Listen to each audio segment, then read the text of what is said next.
is Valerie Plowman. I am the Babywise Mom, author of BabyWiseMom.com. Today I wanted to talk to you about how to do Babywise. So I've broken it down into 9 steps you want to take in order to do Babywise. First, have a consistent morning wake time. Second, follow the eat, wake, sleep cycle. Third, have your baby eat at regular intervals throughout the day.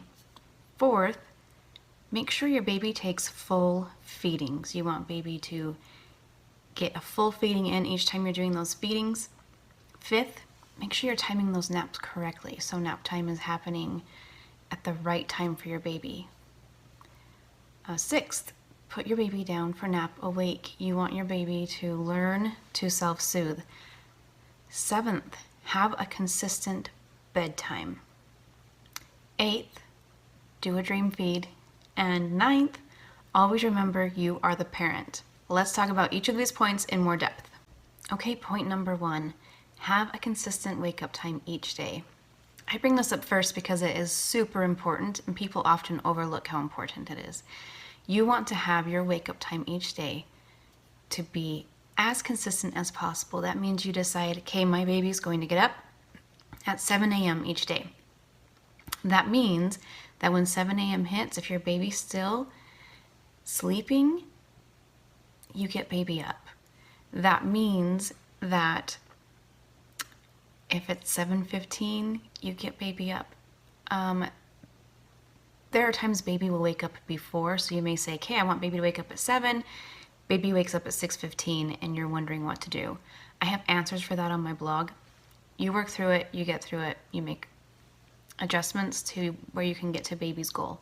Now, in setting your time, you can say, I want baby to wake up at 8 a.m. That's a fine goal, but not all babies are going to have natural sleep dispositions to do that. So I had a couple of babies who would do that. I had one who 7 was the latest we could go. That was my first. We went with 7 and that worked well for us. But you can't just pick a time out of thin air. Like, you need to pick a time that your baby can actually be successful with. So pick a time that baby can make it to, wake up. You can adjust it over time. So you may start with your younger baby at 7 a.m. and maybe as your baby gets older, 7:30 would work. Not all babies are going to do that. My oldest would not have. But pick a time and then stay within it within 30 minutes. So choose a 30-minute window on either side. You may say, if you're saying 7 a.m., that 6:45 to 7:15 is your window. I would be super consistent and try to stick to 7 a.m. every day as much as possible. But if one day baby wakes up at 6:45, nothing to stress over, get baby up, go ahead and start the day. If another day baby's sleeping in, it's a Saturday, let it stretch to 7:15. This is while you are setting baby's schedule in place. It just helps so much to be consistent at this time while you're getting this schedule set up. Once baby's really set, you can have more flexibility, but while you're in the training process, be super consistent with your morning wake-up time. Okay, then step 2 is follow an eat, wake, sleep cycle. This is imperative to the Babywise system. There are other parenting theories out there that follow a similar thing where you eat, and then you play, and then you sleep. So a couple of key points here. You're eating first, so baby gets up and baby eats right away. A great benefit of this is that baby isn't falling asleep while eating, so you know that while baby's eating, while baby is just had a nap. So baby can stay alert as much as possible. Newborns are hard to wake up, but stays alert during the feeding process. And you know baby's getting a full feeding in there. That helps you move forward with confidence that if baby's crying later, you know your baby just ate a lot. And so you're not wondering, oh, is my baby hungry? Because I have those days with my first where I would nurse him and he'd fall asleep while nursing. And then if he woke up crying 20 minutes later, I wasn't sure. Is he crying because he's hungry? Is he crying because he's in pain? It really helps you move forward with confidence. Okay, I fed my baby. I know my baby's not hungry. It also helps you avoid nursing or feeding a baby to sleep. You want your baby to fall asleep independently, which comes later in our hierarchy of our steps to how to do Babywise, and we'll talk about more in a bit. But following the eat, wake, sleep cycle helps you accomplish that. Okay, step number 3 in how to do Babywise is have your baby eat at regular intervals throughout the day. This means you're going for feedings happening every 2.5 to 3 hours. As the baby gets older, it will move to 3 hours, 3 to 3.5 hours, 3 to 4 hours, and 4 hours. So first, it's okay to have a variation where some feedings are 2.5 hours apart, some feedings are 3 hours apart. It's also okay and kind of can be common in the evening to have 1 or 2 feedings that are just 2 hours apart. The baby whisperer refers to this as cluster feeding. So you may have some cluster feeding happening, but you want most of your feedings happening every 2.5 to 3 hours during your daytime. At nighttime, with a young baby in Babywise, you're feeding every 5 hours at night or less if baby's hungry before that, but you're waking baby up every 5 hours. And then as baby gets older, you let your baby go longer at night if your baby will go longer. An important thing to always remember is you always feed a hungry baby. There are so many growth spurts throughout baby's first life and through a child's life. Teenagers have growth spurts, right? Kids have growth spurts. During your baby's first year of life, there are so many growth spurts. So if your baby is hungry and it's only been 2 hours, even if your baby's 4 months old and has been doing a 4-hour feeding schedule, you still feed your baby at 2 hours. If your baby's a newborn, hungry at 1.5 hours, you feed your hungry baby. Always feed your hungry baby. Babywise says to do that many times. Don't stress out if your baby is hungry. You feed your baby and then figure out why. If it's because of a growth spurt, you continue on. The growth spurt will end. Baby will go back. If it's another reason, you address those concerns. Step number 4 in how to do on becoming Babywise is to make sure your baby is taking in full feedings. This means that you are working to make sure your baby stays awake. In those newborn months, it is hard. I do have posts to help you through that. This is also why we feed as soon as baby gets up, so that the baby is alert and able to take in a full feeding all at once, so that it helps stabilize metabolism and get baby to where baby can go longer between feedings. Step number 5 is to time naps correctly. Now, a huge reason that most parents turn to Babywise is seeking better sleep for their baby, and therefore for everyone else. Everyone benefits when baby can sleep well. So one of the most important things for you to do is to learn how to time your baby's naps correctly. I have so many posts to help you. Be sure to look through my blog and my sleep posts and my how to do Babywise post so you can find how to time naps. I have an optimal wake time length post that has always been very popular, and it gives you so much information on common baby wake time lengths between naps. You don't want your baby up too long because then baby won't sleep well. You also don't want your baby up too short. Baby also will not sleep well. It is tricky to time naps correctly, but I have a lot of help for you to get there. And that, once you figure that out, everything else is so much easier. So make sure you put in the time to figure out how to do this, and you will be on your way to successful sleep very quickly. Step number 6 in how to do Babywise is to put baby down for naps and bedtime awake. Babies have this sleep cycle where about every 45 minutes your baby will transition sleep cycles. At that transition point, your baby can very easily wake up. If your baby is not capable of falling asleep independently, there's a great chance your little one is going to wake up at that transition. It won't happen every time, but it will happen many times. So that is why we make sure babies are able to self-soothe.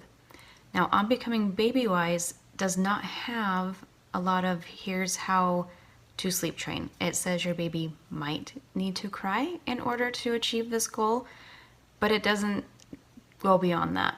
I have a bunch of posts to help you sleep train. I have gentle sleep training methods. I have cry it out sleep training methods. You can find a way that works for you. It doesn't matter how you achieve this goal of your baby being able to self-soothe and fall asleep independently. The how does not matter. Just that it happens, just that you meet the goal is what matters. So if you are looking for specific ways to sleep train, be sure to check out my posts. I have them linked. The Sleep Training for S's is a great no-cry sleep solution. There are also, I have extinction sleep training posts. I have posts just on general different sleep training methods. I have a lot of help for you in figuring out your best way to get your baby to learn to sleep independently. Number 7 is have a consistent bedtime. This is just as important as having a consistent morning wake-up time. So you want to make sure each night your baby is going to bed at the same time. You want to have that about 12 hours before your morning wake-up time is. So if you're getting up at 7, going back to our original example, baby's getting up at 7 a.m., then baby's hopefully going to bed around 7 p.m. I like bedtime to happen in the 7 p.m. hour, so 7, 7:15, 7:30, 7:45, 8 p.m. I don't really like to go beyond 8 p.m. unless you're having a really late morning wake-up time, but I just find the 7 p.m. hours a really golden spot. You may have other circumstances that make it so you need to go a little earlier or need to go a little later, and that's okay. It is always okay to adjust things to fit your family and absolutely your baby. That is one of the beauties of Babywise, is there's so much flexibility in parents being able to design a schedule that works for their family, their baby, their circumstances. So never be afraid to adjust things of what works for your baby. But pick a bedtime, work really hard to get there. If the schedule gets off during the day, which can be very common, especially in the early months of you figuring this out, just do your best to end on time. So maybe things got a little off and you ended up feeding baby at 5 p.m. when you normally fed baby at 4 p.m. And so you need to feed baby at 7 p.m. again. That's fine. Just do your best to get that bedtime consistent to help regulate sleep patterns. Number 8 is do a dream feed. So a dream feed is a feeding that happens typically in the 10 p.m. hour. So you will have put baby to bed and you're around the 7 p.m. hour. That's bedtime. Even if you're getting baby up around 10:30 p.m., 7 p.m. was bedtime, that wasn't a nap. So 7 p.m. was bedtime, around 10 p.m., 10:30, we're doing a dream feed. You want the dream feed to happen in the 10 p.m. hour, not really past 11 p.m. You may do 11.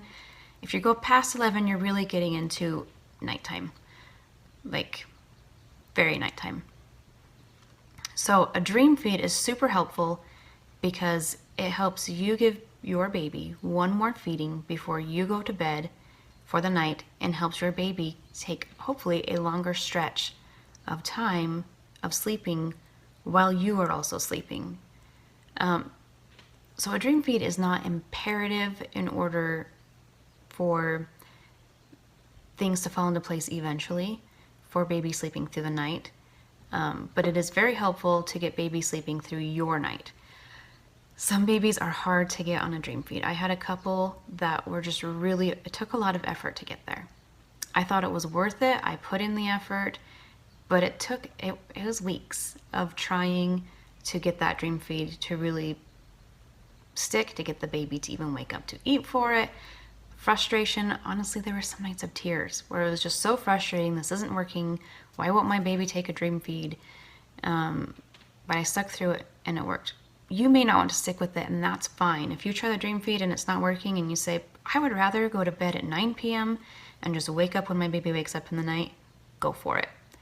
Again, Babywise is here to work for you. It's here to work for your schedule. I would encourage you to give the dream feed a try because it really helps. Once baby starts sleeping 7 hours straight, if baby is sleeping during the 7 hours you are also asleep, that just really helps you out a lot. So I love the dream feed. I highly encourage the dream feed. Give it a try. If it doesn't work for you, don't stress it out. Last but not least, number 9 is always remember you are the parent. And I've talked about this a couple of times during this video, but you are the parent. You decide what's best for your baby. If you've read something and see like, oh, most babies my baby's age are doing this at this point and mine isn't, whether yours is ahead or behind, go with your gut, trust your instincts, always talk to your doctor if you have concerns, and see if your doctor sees any concern either or also. But always trust you are the parent and you get to make decisions. If you decide this time is the best time for your baby to go to sleep because your spouse works and you need to adjust the schedule a bit so that your baby can be around your spouse sometimes, do it. We did that at one point with one of our babies. This is a parent-directed system. That means the parent's in charge. The parent makes decisions based on baby's disposition, baby's needs, family's needs. So always remember you're the parent. You get to decide. And that's one of the best things about Babywise. One of my favorite things about Babywise is you get to decide and create a system that works for your family, your baby, your situation. And you have all of this guidance and tools to help you create something that works for your baby, but it is not a set in stone thing. It is something that you get to decide because you are the parent.